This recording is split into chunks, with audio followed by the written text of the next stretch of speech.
መንፈሳዊ ውግእ እዚ ዕለታዊ ናይ ውግእ ጸሎት መዓልታዊ ምስ እግዚአብሔር ሓቁን ንምስምማዕ መሳርሒ ጥራይ ዘይኮነ ንመንፈሳዊ ውግእን እውን እዩ። ብጸሎት ኣብ መንፈሳዊ ውግእ ክትዋፈር ሓድሽ እንተኮይንካ እዚ ጸሎት እዚ ኣብ ሂወትካ መንፈሳዊ ውግእ ክመጽእ ከሎ ክትጥቀመሉ ትኽእል ሓጋዚ ቋንቋን ክትሓስበሉ ዘለካ መደባትን ክህበካ እዩ። ከምቲ ኣብ ዝኾነ ካብዞም ጸሎታት እዚኣቶም ብፍላይ ግን ከምዚ ዝኣመሰለን ውሕ ዝበለ ጸሎት ኣብ ኣእምሮኽ ብድንጋር ክፈጠር ስለ ዝኽእል ኣብቲ እትጽልየሉ እዋን ትኩረት እናሃብካ ንመንፈስ ቅዱስ እናቐደምካ ነፍስኻ ኣብ ቅድሚ መንፈስ ቅዱስ እናፍሰስካ ብምሉእ ልብኻ ናብ ኣምላኽ ክትቀርብ ይግባእካ። ሃሌሉያ። ሓቢርና ንጸልይ። ሰማያዊ ኣቦ ሰግደልካን ምስጋና እህበካን ኣለኹ። ኩሉ ክብርን ውዳሰን ክትቅበል ብቑዕ ምዃንካ ሎሚ መዓልቲ እምነተይ ክሕደስ ተስፋይ ክሕደስ ኣባኻ ምለስ ኣለኹ። ኣባኻ ክሕደስን ሂወትካን ፍቕርኻን ክቕበልን ኣባኻ ክምዕቆብን እየ ዝመጽእ ዘለኹ። ሰማያዊ ኣቦ ካብ ዝሓለፈ ዘለኣለም ስለ ዘፍቅርካኒ የመስግነካ። ከምቲ ቃልካ ኣብ ኤፌሶን 1:4 ከምቲ ብፍቕሪ ኣብ ቅድሚ ቅዱሳኑ መንቅብ ዘይብሎ ምእንቲ ክንከውን ቅድሚ ምስራት ዓለም ብኡ ዝሓረየና ንጎይታናን መድሓኒና ኢየሱስ ክርስቶስ መተካእታይ ኮይኑ ክመውት ናብ ዓለም ስለ ዘለኣካዮ የመስግነካ። ስለዚ ንሕና ኣብ ክንዲ ክርስቶስ ልኡኻት ኢና እሞ ኣምላኽ በኣና ገይሩ ይምዕድ ኣሎ።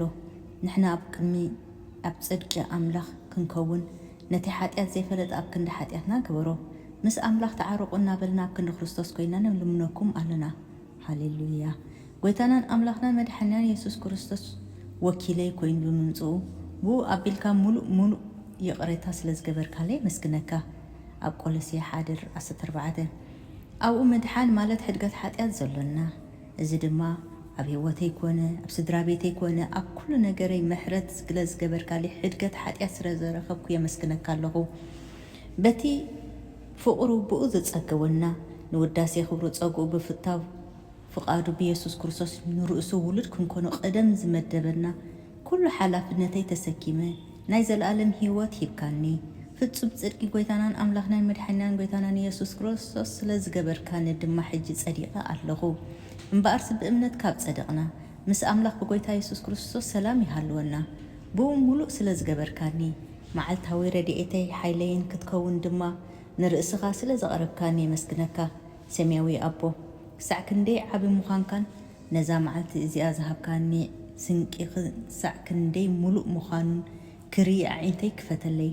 ጎይታይን ኣምላኸይን መድሓኒይን ኢየሱስ ክርስቶስ ኣብ መስቀልን ኣብ ትንሳኤን ዝረኸበኒ ዓወት ስለ ዝተዋሃበኒ ምስ ጎይታን ኣምላኽን መድሓኒን ጎይታናን ኢየሱስ ክርስቶስ ኣብ ሰማያዊ ዓለም ተቐሚጠ ምህላወይ የመስግነካ ኣለኹ።